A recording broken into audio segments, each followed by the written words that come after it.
शुभ संध्या सादर नमस्कार। शाम के ठीक 6:26 हो रहल बा। रवा सबन लाइव में देख सकतनी सब है सूर्यास्त होखे वाला बा। तो जे भी सम्मानित जनता लाइव के माध्यम से ए सुंदर सूर्यास्त के देख रहल बा वही बतावे के प्रयास करो रवा सबन जहां बानी ओजा 9:09 पर सूर्यास्त होता है। आज जैसे ही सूर्योदय भइल ह हम सूर्योदय के भी देखावे के प्रयास कैनी ह। अभी सूर्यास्त हो रहल बा, हम सूर्यास्त के भी देखावे के प्रयास कर रहल बानी।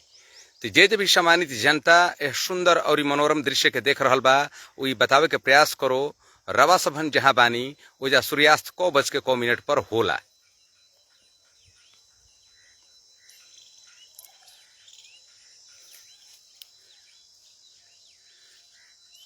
आज प्रातः काल के बेला में भी हम निकलल रहनी है सुहाना सफर पर।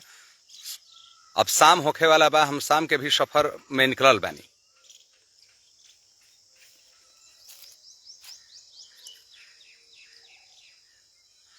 प्रातः काल के बेला में सुहानी सुबह के दर्शन रवा सबन के करौनी है।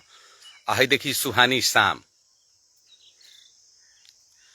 अब धीरे धीरे सारा पक्षी अपना अपना घोंसला में चल जी हम। आज जैसे ही प्रातः काल हुई पंछी के चहचहाहट के साथ फिर से सुबह हो जाई। तो जुड़त रही सब है, आई बतावे के प्रयास करत रही सब है कि रवा सबन के यहाँ सूर्यास्त 9:09 पर होता है। अब देखी लगभग सूर्यास्त हो चलल बा। सोनू कुमार जी हमारा लाइव में जुड़ चुकल बानी, बहुत बहुत धन्यवाद। एगो गाना चलल रहे कि सूरज हुआ मध्यम चांद ढलने लगा। तो सूर्य भगवान जन बातन अपन स्थान ग्रहण कर रहल बाड़न। जैसे ही प्रातः काल हुई फिर से सूर्य भगवान जाग जी हन। और सब देख सकते सब है आकाश मार्ग से सारा पक्षी अपना अपना घोंसला के तरफ जा रहल बाड़े। तो जुड़त रही सब है, आ बतावे के प्रयास करत रही सब है। आ लाइव में जुड़ला के बाद में इहो बतावे के प्रयास करब सब है कि आज शाम के भोजन में का प्रोग्राम बा।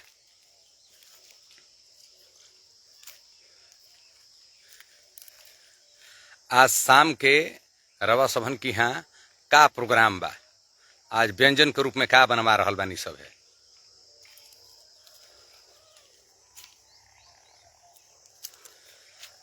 तो गांव के सुहानी सुबह के भी रवा सबन के दर्शन करौनी है, आ सुहानी शाम के भी दर्शन करा रहल बानी। इहे जिंदगी के रीत बा, सुबह हो जाए के बा, शाम भी हो जाए के बा, ऐसे ही एक एक दिन कटत जाए के बा।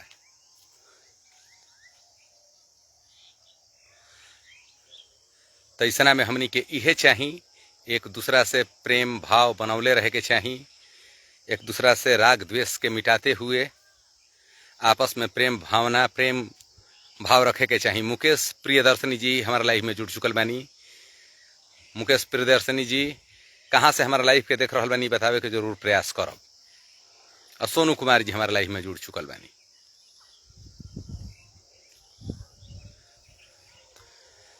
तब धीरे धीरे आदमी से लेके जानवर तक, पशु से लेके पक्षी तक सब अपन अपन स्थान ग्रहण कर ली।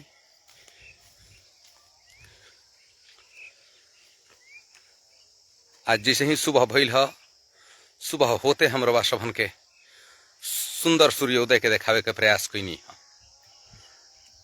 अब सूर्यास्त भी हो गई बा, देख ली सब है गांव के सुहानी शाम के। तो हम अपना दिनचर्या के मुताबिक निकल चुकल बानी अपना सफर पर। आही तेरे धीरे धीरे टहरत घूमत फिर जाई द्वार पर गईला के बाद में घर के जे भी हमनी के मेहरारू चौआ मैया लोग बा उ लोग पूछी बचवाज का भोजन में बनी। तो घर के जे भी 2-4 सामान रही मिलजुल के अपन अपन राय दी कि आज है बने दी जाए। डब्लू मिश्रा अनुज केशवपुर निवासी हमारे हृदय प्रिय अनुज हमारा लाइफ में जुड़ चुकल बाणे, हमारा के सादर प्रणाम कर रहल बाणे। खूब आनंद रह डब्लू मिश्रा जी, आ खूब तहार मंगल होखो, आ खूब तहार उत्थान होखो, आ करोड़पति हो जाए। सोनू सुरीला जी हमारा लाइफ में जुड़ चुकल बानी। सोनू सुरीला जी हमारा लाइफ में जुड़ चुकल बानी। आ जे हमारा लाइफ में जुड़ रहा बा बतावे के प्रयास करो, जहाँ से भी रवा सब हने लाइव के देख रहा बानी सब है उस जगह के नाम बताते हुए ये बतावे के प्रयास करो कि रावा सबन के यहाँ सूर्यास्त हो गई बा कि ना। हमने के यहाँ सूर्यास्त के जौन समय बा 6:35 बा। ठीक 6:35 पर सूर्यास्त हो गई है। अब काल सवेरे खातिन है ही जंगल झाड़ में से हम कुछ अपना खातिन सुंदर सुंदर दतुअन तूरब। यह जंगल झाड़ में नीम के भी दातुन उपलब्ध बा, जामुन के भी दातुन उपलब्ध बा, चिचिड़ा के भी दातुन उपलब्ध बा, बबूल के भी दातुन उपलब्ध बा। तो हम हर रोज बदल बदल के दातुन के प्रयोग करी न।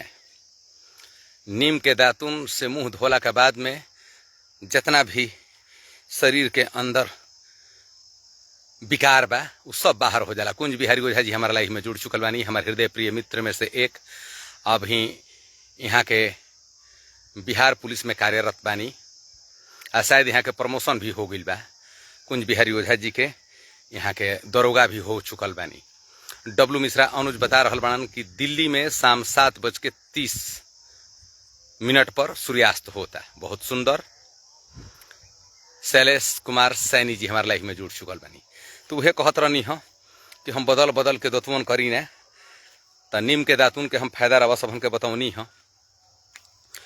अगर जो नीम के दातुन के फायदा के अगर जो पूछेगा रही आचार्य बालकृष्ण जी से तो वहाँ के भी अपना स्टाइल में बताई ना, अपना तौर तरीका से बताई ना। वहाँ के भी जोन बतावे के तरीका होला, जोन भी औषधीय गुणों से भरपूर जोन जड़ी बूटी होली सन, आचार्य बालकृष्ण जी भी बहुत सुंदर तरीका से बताई ना। वहाँ के बताई ना कि ये जो पौधा देख रहे हैं यह नीम का पौधा है। इस नीम के पौधे में बहुत सारे गुण हैं। वहाँ के बड़ा सुंदर तरीका से, वहाँ के वो तरीके अलग बा।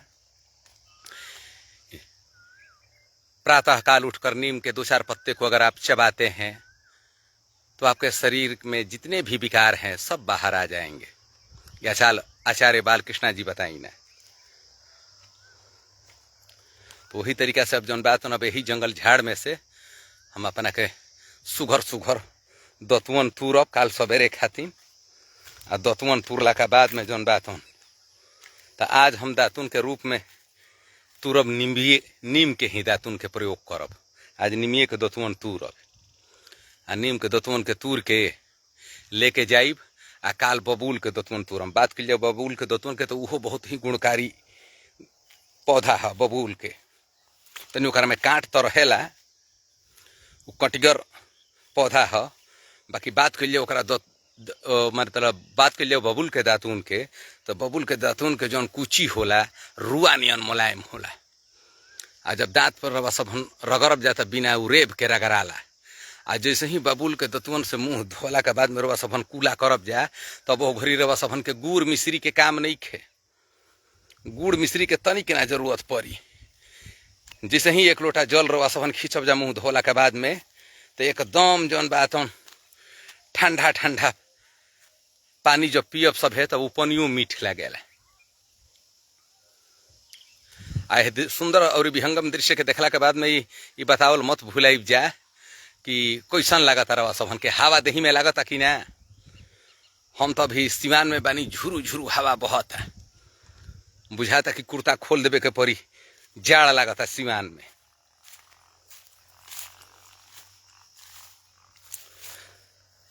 तो यह कुल सिवान के आनंद है, गांव के आनंद है। तो जे भी बाहर भीतर रहे वाला बबुआ बाड़ा जाए, पहले हमने के पूर्वज लोग बहरी कमाए जाए। तो जब बाहर कमाए जाए लोग तो उन्हें से सारा कमाई लेके गांव में चली आवे लोग। गांव में आके लोग टोपरा किने लोग, गांव में आके लोग जमीन किने लोग।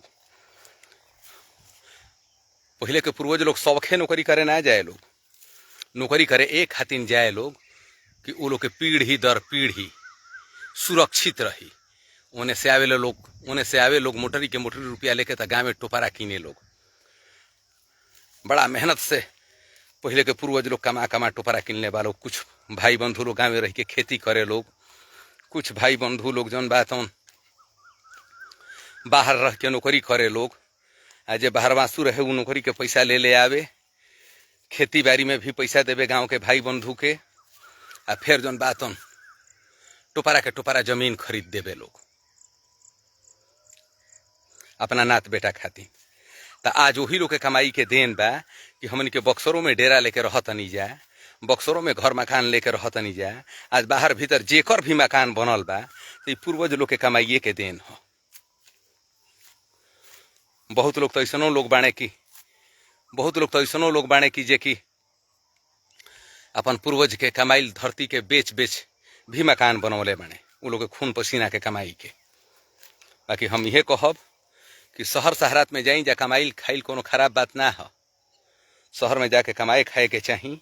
बाकी हैसन हैसन नाभ जमीन खरीदे के चाहिए कि आवे वाला समय में जब मंदी के दौर से रवा सभन के नात बेटा गुजरे लगी तो शहर शहरात छोड़ के आके है गाँव गिराना में आके है देख ली सब है हैसन कुल खेत में खेती क ली।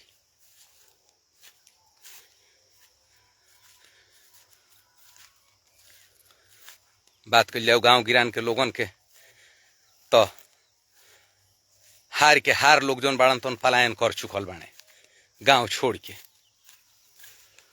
हार के हार लोग पलायन कर चुकल बाणे आ पलायन कैला के बाद में गांव के भुला गईल बाणे। गांव के 5 बीघा जमीन बेच के 1 काठा में घर बनौले बाणे। आ कंपेरिजन करला लोग गांव से लोग कंपेरिजन करेला लोग आ कंपेरिजन करला लोग कि गांव में कुछ रखल बा, शहर में तो कटरों के किराया आवता। देखबे कहीं है जाकि फिलिन एगो देश रहल ह, होने भूकंप आयल रहल ह, मकान के मकान ढहे लगली हसन। तो वही तरीका से आज ये भूकंप शहर शहरात में मंदी के दौर से रवा सबन गुजरे लागब जा, खाए पिए के कुछ ना मिली। देखनी है जना कोरोना काल में का गति भइल रहल ह।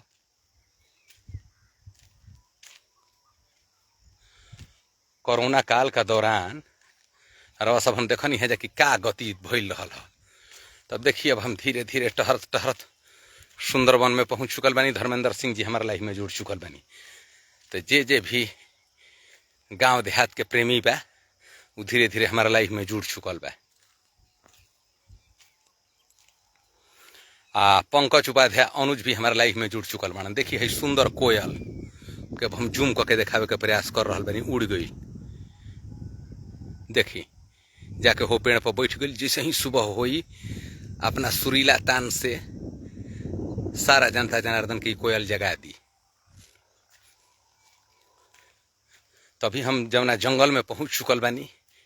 एजा जौन बात सियार से भी भेंट हो सकता है।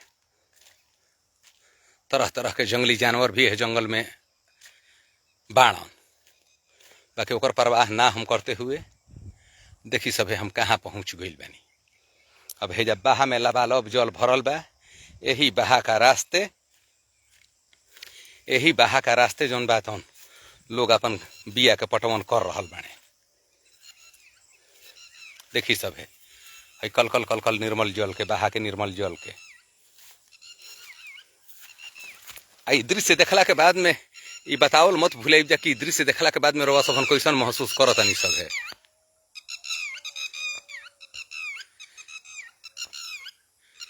आनंद आवता कि नहीं खे आवत। देखी जाही कितना तेज धार बह रहल बा।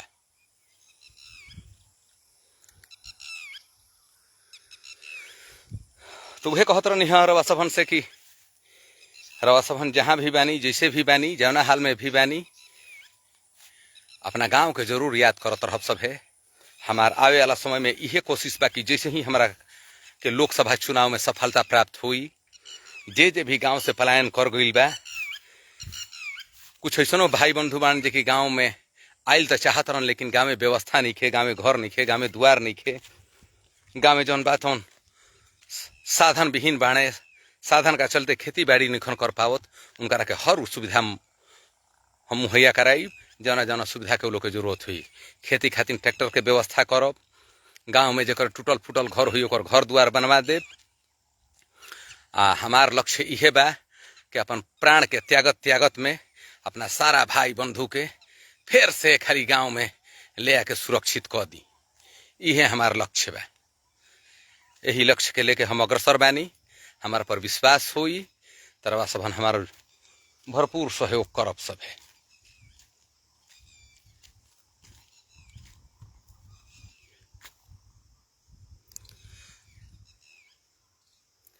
महसूस करी सभे हल्का हो। देखी सभे अब कुछ देर के बाद है कुछ किसान बंधु आज हन खाटी लेके यही बहा का किनारे, यही बहा का किनारे आज हन खाटी लेके आ खेते पर आराम करी हन। कुछ ने तरो तरकारी के खेती भइल बा, अपन सब्जी अगोरी हन। आ जे एसी वाला चेम्बर में सुतल बा उ एह दृश्य के देख के महसूस कर ले कि एसी वाला आनंद में बाणे कि जे है बहा के कल कल कल कल निर्मल जल के किनारे जे खटिया बिछा के आराम करे वाला बा उ आनंद में बा। जिंदगी के वास्तविक सुख ही है बा। हमने के झूठों के हेने होने भटकता नहीं जाए। बाकी अगर जो जिंदगी के वास्तविक सुख के बात कइल जाओ तो इहे जीवन के ओरिजिनल सुख बा। तनी बताओ तो रही जाके हमार मनोबल बढ़त रहो। कैसन लागत है दृश्य, आनंद आवता कि ना रवा सबन के। जब जुड़ल बानी सब है तो हमारा बुझाते कि रवो सब हम एकदम डूबिए गइल बानी जाए हमारा बात में। बीच बीच में तनी मनसायनो करत रही जाए। ओम प्रकाश यादव जी हमारा लाइफ में जुड़ चुकल बानी, बहुत बहुत धन्यवाद ओम प्रकाश यादव जी। तो जे भी सम्मानित जनता हमारा लाइफ में जुड़ल बा, हम सभी सम्मानित जनता के कोटि कोटि सादर प्रणाम करते हुए गांव दर्शन कार्यक्रम में आप सभी के स्वागत, वंदन और अभिनंदन कर रहल बानी। हरावा सबन से आशीर्वाद के कामना कर रहल बानी कि होखे वाला लोकसभा चुनाव में आजे से जोन बात दूर दूर तक हमारा आवाज के पहुंचावे के कोशिश करब सब है। हम अपना पोस्ट के माध्यम से अपन QR कोड भी डाल दिले बानी। ऐसे कि अब 26 बीतिए गई, 27 28 2 बरिस बा।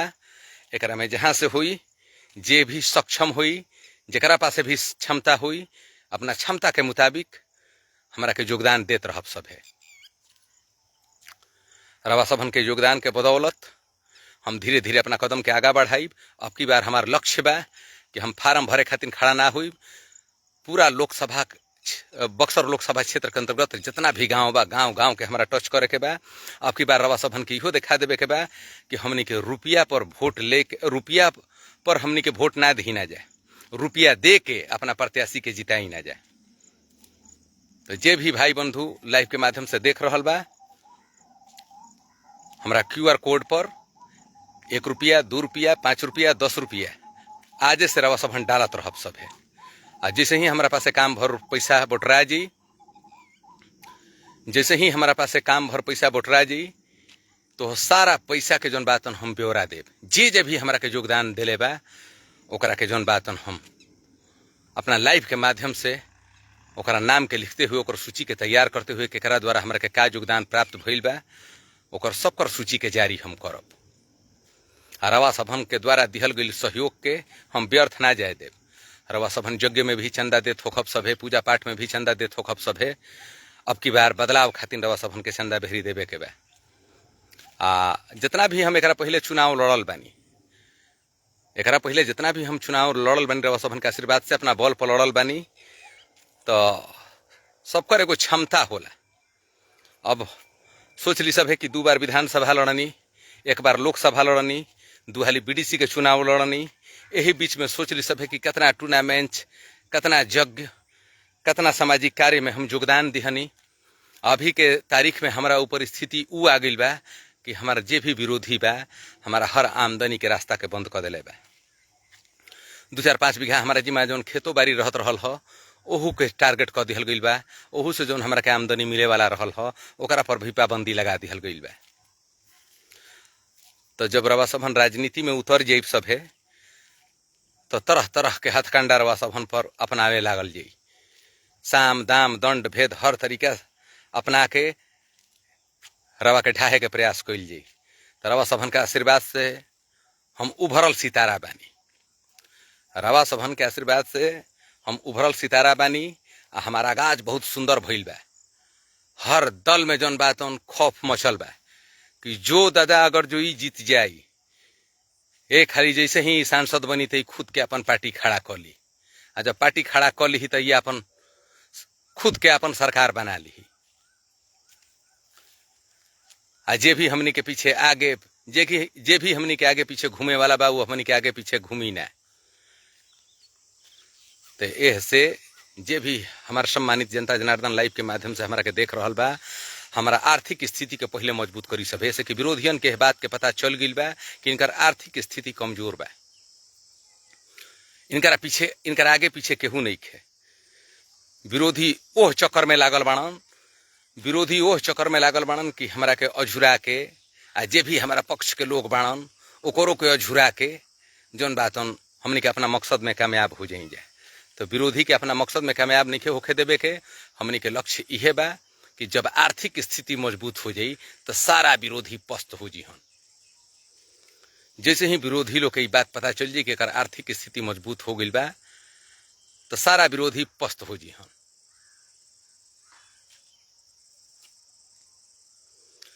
तो ऐसे जे भी हमारे सम्मानित जनता हमारा के लाइव के माध्यम से देख रहा बा, अब की बार के लड़ाई में, अब की बार होखे वाला लोकसभा चुनाव में कहीं से कोनो मजाक नहीं करे के। न तरवा सब हम देख चुकल बन जा, बक्सर से सांसद भी जिता के देख ले बनी जा, आ विधायक भी जिता के देख ले बनी सब है।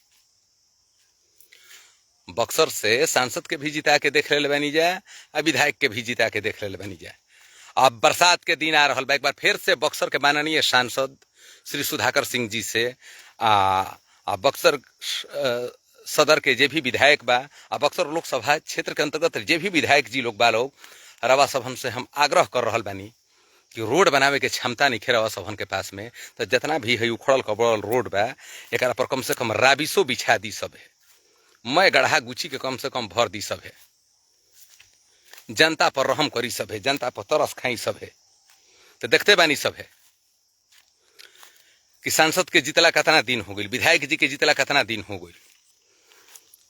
कौनो ऐसा गांव के जोन सड़क होखे जौना पर यहाँ सब गिट्टी राबिस गिरावत होखी सब है, मैं उखड़ल कबरल रास्ता वही तरी बेकार भइल बा। जैसे ही बरसात स्टार्ट हो जाई वही रोड का रास्ते में ट्रैक्टर चले लगे हसन, और कबर कुबर के साफ हो जाई। ऐसा में अगर जो केहू रोगी दुखी बीमार हो जाई तो ओकर इलाज कैसे हुई। तो बहुत तरह के समस्या बा। हमारा जितला के बाद में खाली रोडे रास्ता ना सुरक्षित हुई, रोड रास्ता के साथ साथ रवा सभन के नात बेटा के भविष्य के हम सुरक्षित कर दे। हमारा कोनो विशेष लालच नहीं खे। जौन भी रवा सभन से हम राशि के मांग कर रहा बानी, अपना चाउर दाल किने खातिर नहीं मांग करत। रवा सभन के आशीर्वाद से उतना हमारा पास गुण बा कि कहीं भी जौन बात हम शिक्षा दीक्षा दे के 2-4-10 पैसा कमा के अपना बाल बच्चा के हम नाई के पार लगा दे। रवा सभन के आशीर्वाद से प्रभु जी हमारा को उतना गुण दिले बाणे कि हम कोनो भी विद्यालय में जाके 2-4-10 हजार कमा के हमने के 3 आदमी के मूर्ति बा, हमने के आराम से जी खा ले जाए। बाकी अब लोकसभा नियन बड़ चुनाव में भाग लेवे खातिर अब की बार अर्थ के जरूरत बा। आइहो अर्थ के जरूरत ना पड़ी रवा सभन के आशीर्वाद से विरोधी हर तरीका से हमारा ऊपर हावी बाणन। विरोधी उहे चाह रहल बाणन कि जौन बात झगड़ा झंझट दंगा फसाद में अधूरा जास। तो जे भी हम सम्मानित जनता हमारा के लाइव के माध्यम से देख रहा बा, हम सारा विरोधी लोग के ब्यौरा फेसबुक के माध्यम से दे दिले बानी। रवा सभन के शासन में प्रशासन में पहुंच हुई तो विरोधी पर अंकुश लगावे के प्रयास करब जा, शासन प्रशासन से बोल के। ये एगो सुधाकर मिश्र प्रत्याशी नहीं खन है, जे भी हमारा से जुड़ल सम्मानित जनता बड़ी सब अपना के सुधाकर मिश्र जानो। हमारा जितला का बाद में पहला बार ऐसा हुई कि सब केहू अपना के सांसदे जानी।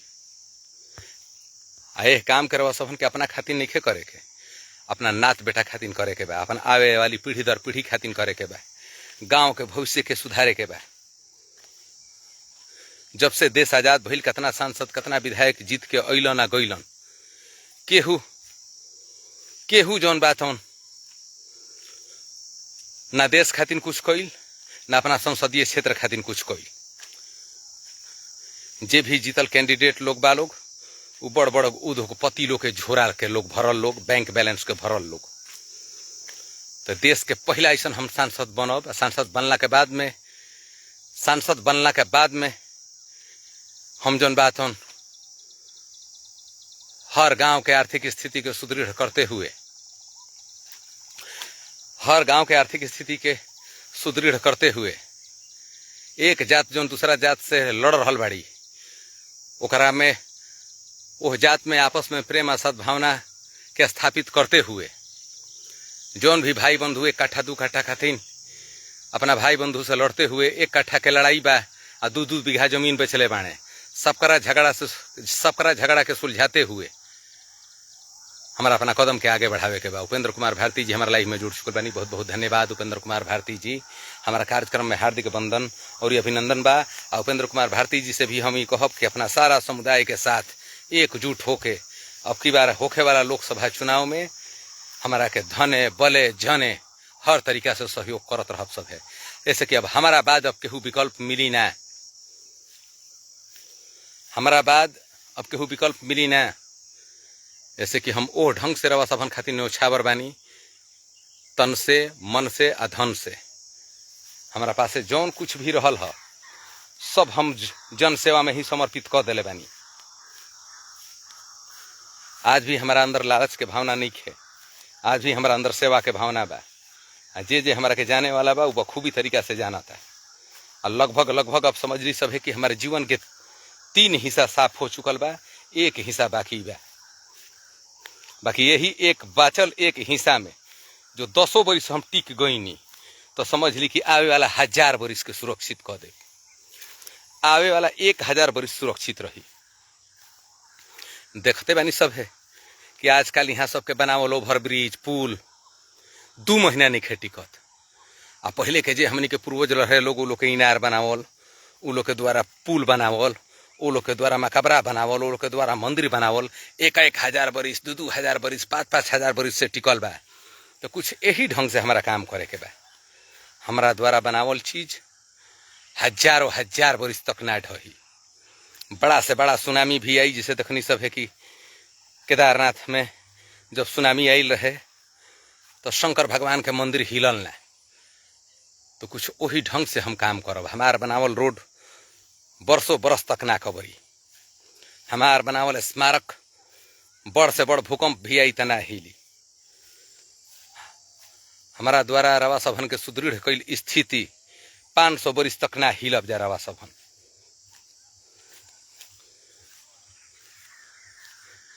ये जाता बस इहे ज्ञान दिहल जाता है कि जियो का रिचार्ज कराएं। देख ली सब है कैसन सरकार बनल बिया। पहले घर में एगो मोबाइल रहे, अब एक घर में 7-7 गो मोबाइल बाड़ी सन। 7-7 गो मोबाइल के जौन बातन 400 रिचार्ज के हिसाब से जोड़ ली सब है 4-7 2800 रुपया पानिये में बहाता। जगह जगह पैसा गिनत रह, डेगे डेग पैसा के काम बा। तो हमारा वो काम नहीं करे के। हमारा सब कुछ जौन बात अपना सम्मानित जनता जनार्दन खातिर फ्री कर देवे के बा। जैसे देख ले बानी सब है कि यूरोप वाली कंट्री में सब कुछ फ्री रहेला, बस सेवा फ्री रहेला, स्वास्थ्य सुविधा फ्री रहेला, सारा व्यवस्था फ्री रहेला। हमनी के आज जात नहीं जा देश आ विदेश में रोजगार खातिर। एगो समय रही कि हिजा जौन बात रोजगार खातिर लोग आवे, लोग दूर दूर से व्यापारी लोग आवे, लोग व्यापार करे खातिर भारत में। बाकी भारते के लोग भारत के विनाश कर दिहल लोग। जैसे आज के तारीख में घर घर के विनाश हो रहा बा, घर के भेदिया लंका डाहे। तो भारत सोना के चिड़िया का हाथ रहल है, भारत सोना के चिड़िया का हाथ रहल है। भारत में दूर दराज से व्यापारी लोग आवे, देश विदेश से फॉरेनर लोग आवे। लोग आजो का तारीख में देखते बानी सब है कि हमने के भारत में हर प्रकार के ऋतु उपलब्ध बा। आ ऋतु के आनंद लेवे खातिर दूर दराज से फॉरेनर लोग आ रहल बा लोग।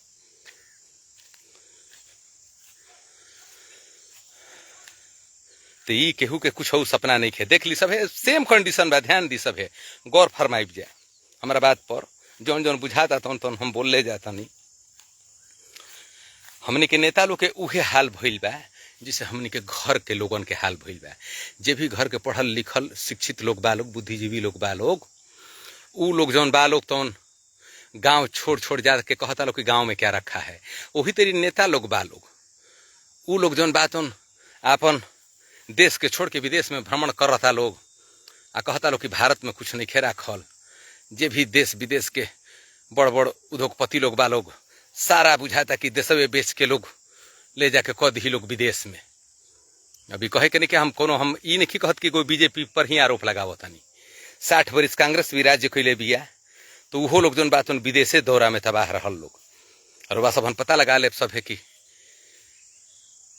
पहले अंग्रेज राज कैलसन, मुगल राज कैलसन, मैं देश के लूट के पाट के लेके चल गिलसन, अंग्रेज मैं लूट पाट के लेके चल गिलसन। अब देश आज़ादी के बाद में कुल जितना नेता लोग भइल लोग ई लोग हमनी के देश के लूट पाट के जौन बात स्थिर कह के फिट कर दिले बा लोग। बाहर में रह के जे भी कमाए वाला भाई बंधु बा लोग कितना कष्टदायी जीवन जियता लोग हम ही देख चुकल बानी। हम इजाले देखले नहीं कि लगभग हम हर सिटी के विजिट कर चुकल बानी। मुंबई विजिट कर चुकल बानी, हैदराबाद विजिट कर चुकल बानी, बेंगलुरु विजिट कर चुकल बानी। माने भारत के कोनो ऐसा हाईटेक सिटी नहीं है जहाँ के हम विजिट नहीं कैले। आउ जा जे हमनी के बिहार उत्तर प्रदेश गाँव गिरान के लोग गइल बाड़न, गाँव गिरान के लोग गइल बाड़न, लोग के जीवन के देखला के बाद में हमरा यह महसूस भइल कि भले सेंट्रल जेल में जिंदगी काट लो, बाकी रही बेंगलुरु मुंबई में हे ढंग के जिंदगी मत काट। भगवान ऐसा दिन केहू के मत देखावस।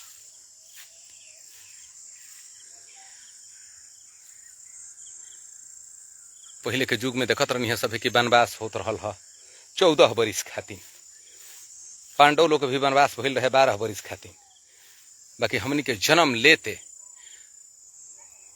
जन्म लिहला के बाद में जैसे ही हमनी के ऊपर जैसे ही हमनी के पाँख जामता, पाँख जमला के बाद में हमनी के वनवास हो जाता आजीवन। जीवन भर कमात कमात पुठा के बार झड़ जाता। अंत में पता चलता कि जौन बात हमनी के हाथ में लागल जीरो। तो जरूर रवा सबन विचार करब सब है हमारा के सहयोग करत रही सब है। अब हम अंतिम लड़ाई लड़ रहल बानी। वैसे जब तक सांस बा तब तक आस बा। हम ओह में के कायर ना हई कि जौन बात हम आत्महत्या कर लेब। हम आत्महत्या ना करब। जब तक हमारा अंदर सांस बा तब तक हमारा अंदर आस बा।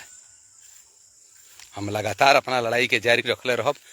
जले हमारा अंदर चले फिरे के क्षमता रही आ जो ना लड़े के भी क्षमता रही तो हमरा सबन के मनोबल के कबो गिराइब ना।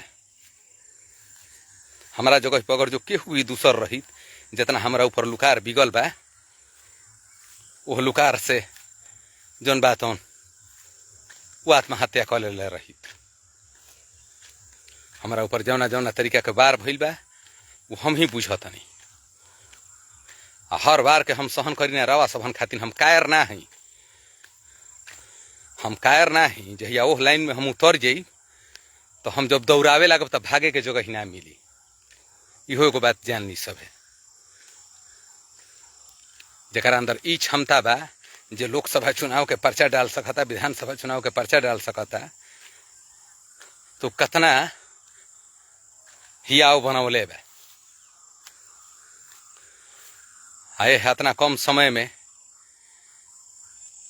हतना 40-42 वर्ष के कम समय में हतना चुनाव लड़ के रिकॉर्ड बना देना ये कोनो साधारण काम नहीं है। एकरा में रवा सबन के योगदान बा, रवा सबन के आशीर्वाद बा। सियाराम यादव जी हमारे लाइफ में जुड़ चुकल बनी। बहुत बहुत धन्यवाद सियाराम यादव जी।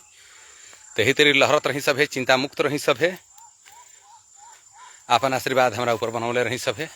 अब हम गांव के नजदीक आ चुकल बानी। यही शब्द के साथ हम अपना वाणी के विराम दे रहल बानी। खूब बढ़िया निक नोहर आज सांझी खान बनवा के पाइप सब है। आज दिन के व्यंजन के आंखों देखा हाल लेके हम रवा सबन के बीच में उपस्थित रहनी है। देखल ही होखब सब है रवा सबन। अब यही मिले जौन बात हरियरी कट के गइल बा। यह जेठ में जब हरियरी गाय माल मवेशी के मिलेला तो जौन दूध रहेला तो दूध में बढ़ोतरी हो जाला। निकेश कुमार जी बोलत हनी कि बहुत ही सुंदर दृश्य बा। निकेश कुमार जी तो चलिए जा, शुभ रात्रि।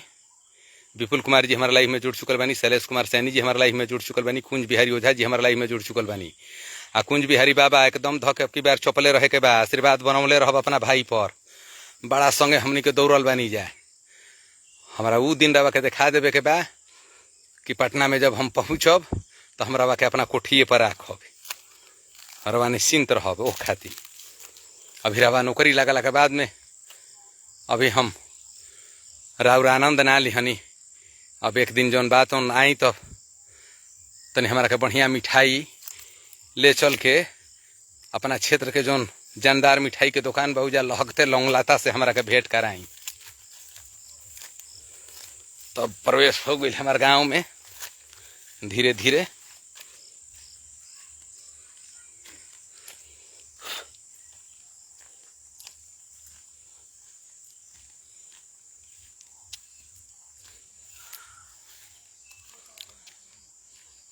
हर तरफ लाइट बत्ती जल के एकदम लोग तैयार बने।